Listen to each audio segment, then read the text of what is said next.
Good morning students. I hope all of you are doing fine. So today in this video we are going to continue chapter 2 is metal around us pure, and today we are going to focus on types of pure substances. By now we are clear with solution, suspension, colloid, physical and chemical changes, and we already know the differences between these also. So today let's start the video with type of pure substances. So pure substances are basically divided into elements and compounds. So what are elements? Elements are basically basic form of matter that cannot be broken down into simpler substances by chemical reaction.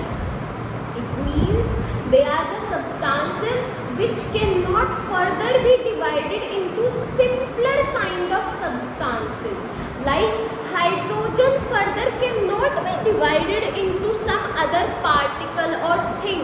It is the smallest. Hydrogen is smallest. And who gave this term? Element term was given by Robert Boyle, while the definition was given by Antoine L. Lavoisier. By chemically, he proved this reaction, he proved this definition chemically, by chemical reaction.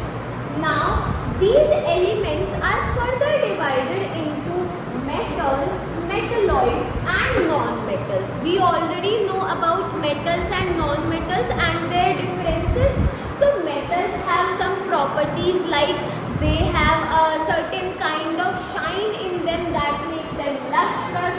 They are good conductors of electricity as well as heat. That is why we call them conductors. They are malleable. It means they can be converted or hammered into thin sheets. They are also sonorous. Why sonorous? Because they produce certain kind of that ringing sound.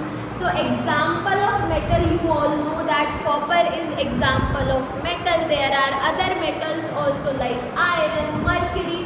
Mercury is an exceptional kind of metal. Why? Because it is a liquid metal at room temperature. Then we have non-metals. Non-metals are generally very dull in appearance, so they are non-lustrous. They do not allow heat or electricity to pass through them except graphite, so they are generally categorized as poor conductors or insulators. They are non-malleable, they cannot be converted into thin sheet. They are non-sonorous, and example can be carbon, oxygen, etc. Now what are metalloids? So metalloids are the elements which have the intermediate properties between metals and non-metals. And example are barium, germanium, etc.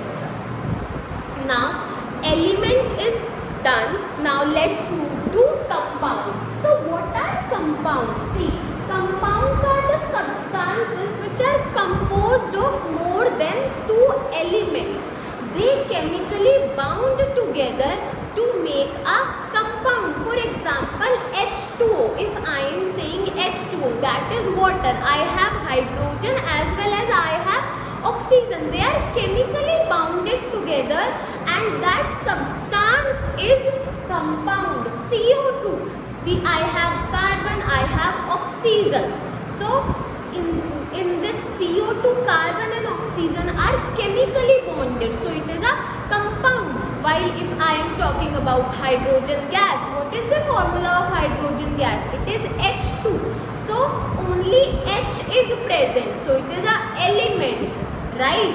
Now if compound are also having more than one kind of element, so what is the difference between compound and mixture? Mixture is also having more than one constituent, right? So what are the difference? See, in the compound, elements react together, while in a mixture, elements or compound just mix together. There is no chemical reaction. While in compound compound, there will always be the fixed composition. Means if I am talking about water, the formula will always be H2O. It can never be HO2 or it can never be HO. It will always be H2O. Means the number of atom of hydrogen will be double the number of atom of oxygen. While in case of mixture, the composition is variable. Means the amount of one element can be different at various times or different times when we are making the mixture. Then next difference is that the properties of the compound form is totally different. What does it mean? It means that let's say I have taken hydrogen and I have taken oxygen and I have made them react chemically to make water. So the property of water will be completely different than hydrogen and oxygen. While in case of mixture, the properties of constituents are prominent. It means let's say I have chalk dust powder and I have iron filling and I mix them randomly. So the mixture will have property of iron filling as well as chalk dust. Is this clear? Now next property is that compounds, the constituent of compound can only be separated by chemical reactions or electrochemical reaction. You are going to study about those reactions in higher class, especially in class 10. While in the mixture we can physically separate them. I am able to separate iron filling from the chalk dust powder by hand picking, right? So these were the difference between compound and mixture, and this is the difference between element and compound. I hope all these differences are clear to you. Revise it at your home and we will continue in next chapter. Thank you.